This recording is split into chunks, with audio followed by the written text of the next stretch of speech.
байна уу? Welcome to my channel. Өнөөдрийнхөө бичлэгээр би та бүхэндээ англи хэлний өгүүлбэрийн үндсэн бүтэц болон дүрмийг хэрхэн өөрийн болгосон талаараа хуваалцах гэж байна. Хэрвээ та санд байгаа бол би анхны бичлэг дээр хэл сурахад орчуулах процесс гэж явагддаг гэж би хэлж байсан. Тэр бичлэгийг маань та үзэж амжааг байгаа бол энэ дээр гарч ирсэн линкээр ороод үзээрэй. За тэгээд орчуулах процесс гэдэгт юу болдог вэ гэхээр дахин эргээд нэг сануулхад хүний тарих нэг хэлнээс нөгөө хэл рүү хөрвүүлэхдээ өгүүлбэрийн бүтцийн дагуу байрын солиод нэг хэлний өгүүлбэр бүтцийг нөгөө хэлний өгүүлбэрийн бүтц рүү хуурайгадаг гэж би хэлсэн байгаа. Тэгвэл бүгдээрээ англи хэлний үндсэн өгүүлбэрийн бүтэц болон дүрмийн талаар ингээ хамтдаа ингээ суралцгаая. За тэгээд энийг өөрийн болгохын тулд мэдээж хэрэг дүрм бүтцийн хувьд маш өргөн юм байгаа. Тэрийг ингээ том зургаар нь үндсэн байдлаар ингээ 3 хэсэгт ингээ хувааж би ерөнхийдөө сурсан байгаа. Тэгээд та нар маань ч гэсэн яг одоо энийг хэрэгжүүлээд үзээрэй. За энэхүү бичлэг дээр гарах аргуудыг та хэрэгэлд сурахын тулд яг одоо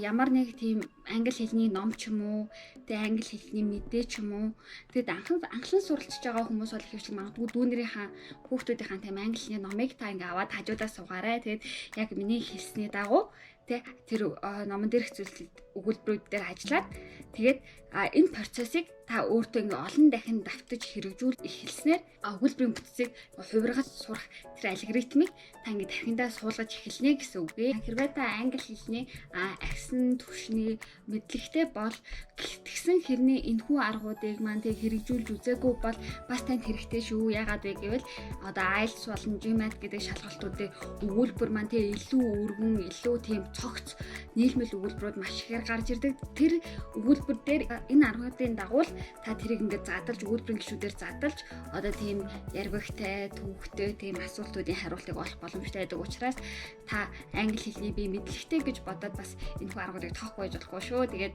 магадгүй танаас энэ хүү аргууд маань таалагдана гэж найдаж байна. За тэгээд эхэлцгээе. Ямар ч хэлэнд өгүүлбэр хамгийн чухал хэл зүйн нэгж байдаг. Яагаад гэвэл хүмүүс бидний нэг тэгээ өгүүлбэрээр харилцдаг учраас. Тийм болохоор та өгүүлбэрийн бүтцийг олно гэдэг бол хамгийн чухал юм аа. За тэгэд би бол англи хэлний өгүүлбэрийг ерөнхийдөө 3 янзын өгүүлбэр байдаг л гэж хэлэх гээд байгаа. Одоо яг тэр 3 энэ янзын өгүүлбэр бүгд нэг онцлог гишүүдтэй. Яг тэрийг та өгүүлбэр дотроос ялгаж сурах хэрэгтэй. За эхнийх нь тэмдэг нэртэй өгүүлбэр. Өгүүлбэр маань тэмдэг нэртэй байгаа. Тэгээ тэмдэг нэрүүд маань урдаа болохоор одоо нөгөө бидний хэллэг to be буюу MSR гэдгийг авдаг. За тэгэхээр та өгүүлбэр дотроос тэмдэг нэрийг ялгаж сурах хэрэгтэй. Энэ маань ямар нэг юмыг тодорхойлж байгаа тэмдэг нэр бол биш. Яг нэг өгүүлбэрийн одоо үндсэн гишүүн гэсэн тэмдэг нэр гэсэн үг. За хоёр дахь нь үйл үг. Өгүүлбэр маань өөрөө заавал үйл үгтэй байдаг. Өгүүлбэрийн дотроос үйл үгийг олно гэдэг та тэр өгүүлбэрийн тэг үндсэн утгынх нь 50% бараг ойлгочихсон гэсэн үг. Тийм болохоор та өгүүлбэр дотроос үйл үгийг хайж болох хэрэгтэй. За гурав дахь нь монголоор бол бусаар үйлдвэрлэх хэвд хувирсан үйл үг. Англи хэлний маань өгүүлбэрүүд яг л ийм 3 үндсэн гишүүдтэй байдаг. Тэгээ та энэ 3 төрлөөс ялгаж чадах юм бол англи хэлний тухайн өгүүлбэрийн утгыг ерөнхийдөө гаргаж чадж байна гэсэн үг. Бусад гишүүдийн хувьд ягаад тийм чухал биш вэ гэвэл бусад гишүүд нь зүгээр л бид нартэй тойл бичиг ашиглаад бүрэн олох боломжтой. Ямар нэгэн янз бүрийн хувирал байхгүй. Тийм учраас таны хувьд энэ 3 гишүүдийг хамгийн түрүүнд ялгах хэрэгтэй. Хэрвээ та үгээ чэйжлэе гэж байгаа бол тэмдэг нэр үйл үг хоёрыг ерөнхийдөө хамгийн сайн чэйжилсэн байх хэрэгтэй. Харин өгүүлбэрийн бүтцийн хувьд англи хэл маань яг үндсэн нэг л өгүүлбэрийн бүтэц байдаг. Үүлийн эзэн үйл үг эсвэл тэмдэг нэр тэгээд бусад туслах гишүүнүүд байгаа. Туслах гишүүнүүд маань юу ч зааж болно. Одоо монголоор бол заахын тий алхлын нөхцөл, эсвэл үг хоршин тий алхлын нөхцөл, хамтрахын тий алхал зэрэг ерөнхийдөө энэ л бүтцийг дагаа явахад болно гэсэн. Та яг одоо саяны ном аваарай гэдэг хэлсэн шүү дээ. Тэр номныхоо эхний өгүүлбэрийг та нэг хараад үзээрэй. Тэр өгүүлбэр маань тэмдэг нэртэй байна уу? Үйл үгтэй байна уу? Эсвэл бусаар үйлдвэрлэх хэвээр хуурсан үйл үг байна уу? За тэгэхээр эхний алхам та өгүүлбэр дотроос энэ 3-ыг ялгах хэрэгтэй. За хоёр дахь алхам. Хоёр дахь алхам маань юу вэ гэхээр хоёр дахь алхам маань та энэ өгүүлбэр маань ямар цаг дээр байна вэ гэдгийг ойлгох хэрэгтэй. Цагуудынх нь хувьд үндсэн 5 цаг гэж хувааж байгаа. Өнгөрсөн цаг, одоо цаг, ирээдүй цаг, төгс цаг, үргэлжилж буй цаг. За энэ цагууд маань бүгдээрээ яг саяны 3 төрлийн өгүүлбэр дээр хувирч байгаа. Одоо хувирлыг нь би энэ дэлгэцэн дээр ингээд томоор харуулъя. Та харж байгаа шиг. За эхний тэмдэг нэр төгөлбөр маань өнгөрсөн цаг дээр ингэж хувирах нь.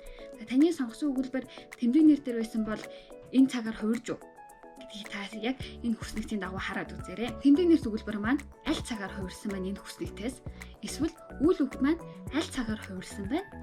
Эсвэл бусаар үйлдвэрлэх үйл үг маань аль цаг дээр бичигдсэн байна? За эндээс та ингээд цагуудыг нь харах юм бол за энэ өгүүлбэр маань энэ цаг дээр бичигджээ. Өгүүлбэрийн эзний хувьд бол та ерөөсөө санаа зовох шаардлагагүй. Өгүүлбэрийн эзэн бол нэг бол хүн байгаа, нэг бол эд зүйл байгаа. Тэгээд тэр бусад өгүүлбэрийн эзэдүүд бол ерөөсөө толшчгаас та шууд орчуулж болно. Ямар нэгэн хувирлахгүй. Хувирал нь бол ердөө олонтоо нэг тоо гэдэг хувирлаа. Тэрэн дээр бол тэр бүр санаа зовох хэрэггүй. За 3 дахь алхам.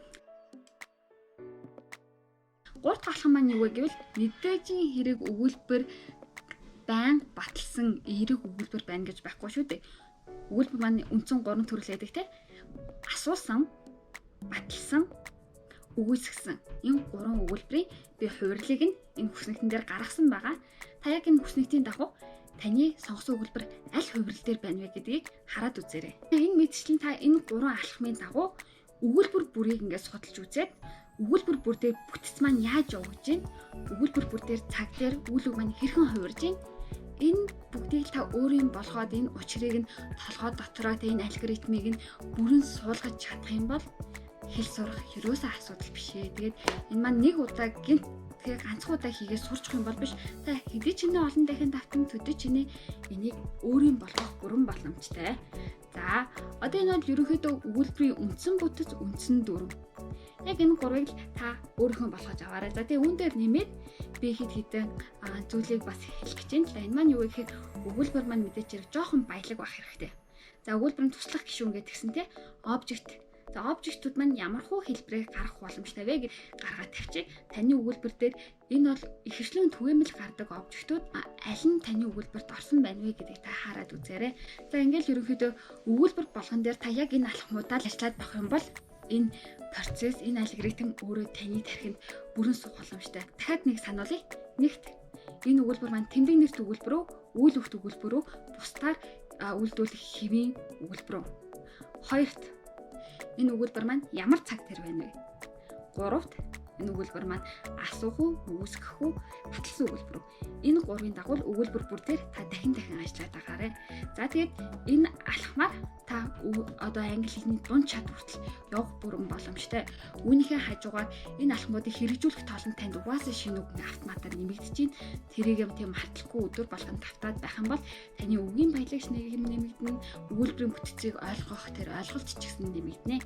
Үүн дээр нэмээд өгүүлбэрийг бас нэгэн баяжуулдаг зүйл юу вэ гэвэл англи хэлэн дээр adverb гэдэг юм байдаг. Adverb гэдэг юм маань яагаад бас яг энэ дээр заавал ярих шаардлагатай вэ гэвэл ерөнхийдөө дунд шатн дээр орсон тохиолдолд та яг тийм нэг өгүүлбэрийн цогц өгүүлбэрийг ерөнхийдөө бүтэн ойлгодог болчих хэрэгтэй байгаа юм л та. Үйл үгийг тодтогцсон үгийг adverb бичлэг. Жишээ нь гэх юм бол чи ямар сайн дуулдیں۔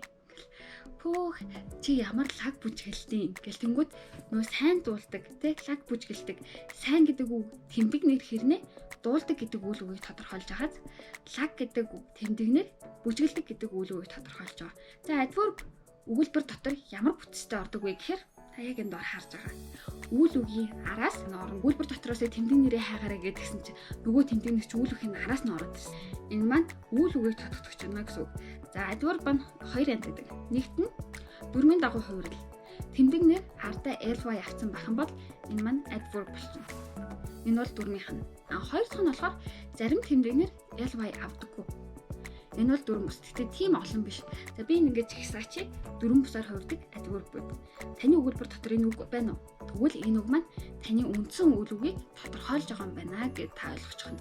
За хоёр дахь нэмж хэлэх зүйл юу вэ гэвэл дунд шат хүртэл ерөнхийдөө цогц өгүүлбэрийг ойлгоё гэвэл infinitive болон gerund гэдэг том ядлыг та маш сайн ойлгох хэрэгтэй.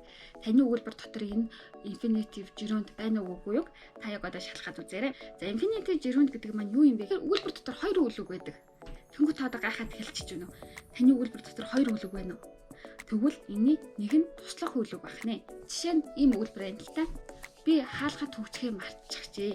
За тэгэхээр яасан бэ? Энд хоёр үйл үг яваад байгааз хаалгаа түгжих гэдэг нэг үйл үг. мартсан гэдэг нэг үг. Гэвтэл энэний үндсэн үл үг нь аль нь вэ? Энд бол мартсан гэдэг үг аа. Тэгэхээр яах нь үл эзэн тэгээ үндсэн үл үг мартсан. Араас нь харин юу мартсан гэсэн чинь хаалгаа төвжих. Хаалгаа төвжих гэдэг тэр зүйл маань яаж орж ирж байна? Forgot to close. To авах юм бол энэ маань өөрөө infinitive гэдэг гэсэн үг л дээ. Харин зарим үйл үг маань араасаа ing-тэй үгийг авдаг. Жишээлбэл би тамхи татхаа болчихсон. Үйл үг маань юу вэ? Болчихсон буюу тамхинаас гарсан гэдэг тэр үйл үг. Хоёр дахь нь тамхи татах гэдэг бас нэг үйл үг. Зарим үйл үг маань болохоор юу авах нь? ing-тэй үйл үг авах нь, зарим нь түүтэй авах нь. За тэгээ өгүүлбэрийн бүтцийг ерөнхийдөө энд бичээд авлаа. Та яг л энэ бүтцийг өгүүлбэр болгон дээр ингээд задлж харж үзээрэй. Тэгээд та өгүүлбэр болгон дээр анализ хийгээд та энэ алгоритмыг толгой дотор суулгаж болох юм шүү. Энэ маань зөвхөн та ингээд уншихтаа ашиглах юм биш. Та сонсохдоо ч гэсэн яг энийг ашиглаарай. Та кино үзэж байхдаа, дуу сонсож байхдаа тэр өгүүлбэр, тэр одоо дууны үгийг өгүүлбэрхэн бүтцээр задлах гад үзээрэй. Яг л энэ бүтцийг та тархиндаа суулгаж, энэ одоо орчуулах процессыг тархиндаа суулгаж чадах юм бол аяанда энэ маань өөрөө автоматар явагдаж эхэлнэ. Энэ талаар би нэгдүгээр бичлэг дээр маш сайн ярьсан байгаа.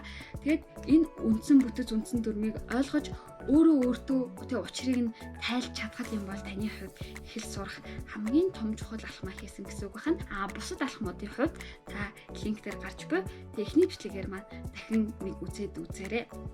За хэрэг таны англи хэлний мэдлэг агсан түвшинд хүрчихсэн байгаа бол та арай өөр түвшний одоо ерөөсөө уншаад ойлгохгүй байсан номоо уншаад үзээрэй. Цогц ерөөсөө ойлгож чадахгүй байгаа тэр өгүүлбэрүүдийг яг энэ шиг ингээд бүтцийн та задлаад үзээрэй.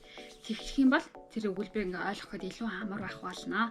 За тэгээ энэ маань угаасаа GMAT дээр угаасаа sentence correction гэдэг даалгавар байдаг. Sentence correction дээр л яг энэний дагуу ерөнхийдөө алтайг нь олж тэгээ буцаагаад яг дүрмийнхэн дагуу ингэж ерөнхийдөө хөөж явдаг. Яг энэ аргыг ерөнхийдөө танд хэл сурж байгаа хүмүүстэй суулгах гэдэг юмаа. За орчуулах процесс маань одоо зөвхөн англиас монгол руу явдаггүй гэж би өмнө нь ярьж байсан.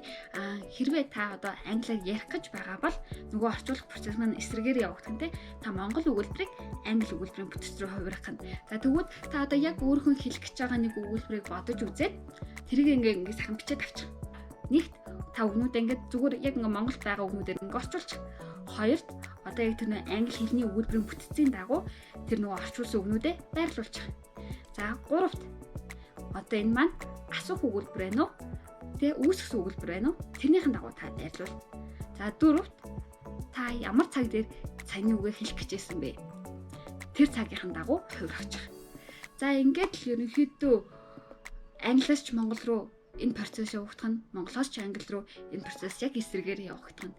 Яг одоо ингээд сонсонгууд их тийм ярвхтай юм шиг хэрнээ. Энэ процессыг та учрыг нь өөртөө ойлгоод тархиндаа өөрийн болгож чадах юм бол жинхэнэ хэл сурах тэр аргуудыг бий болгож байна л гэсэн үг. Тэгэд энэ маань зөвхөн англи хэл сурахад бол биш. Та ямар ч хэлийг энэ аргаар сурах боломжтой юм аа. Ерөөсөө энэ бол тархиалтай програмчилж байна гэсэн үг. Орчуулах процессын тухай та ихний бичлэгээс дахиад үзээрэй. За ингээд бичлэгтэй минь хамт хийсэн та бүхэндээ баярлалаа. Тэгээд дараагийн бичлэгээр илүү олон зүйлсүүдийг хүргэх болно. Энэ 5 сарын бичлэгүүд дотор би яг цэвэр IELTS бэлтэж байгаа залуучуудад ерөнхийдөө зориулсан байгаа. Тийм болохоор IELTS бэлтгэж гэж байгаа залуучууд маань subscribe хийгээрэй. Тэгээд бичлэг маань таалагдсан бол бас subscribe хийгээд хэрэгтэй нэгэнд нь заавал түгээгээрэй. Та түгэнэ гэдэг маань өөр хэнийг та тусалж байна гэсэн үг шүү. Чаналэр бүх бичлэгүүд хамтдаа сурч хамтдаа хөгжих урайнд бүх бичлэгүүд маань хийгдэж байгаа. Тийм учраас та бусдад түгээхээ бүү мартаарай. За баярлалаа. Баярлалаа.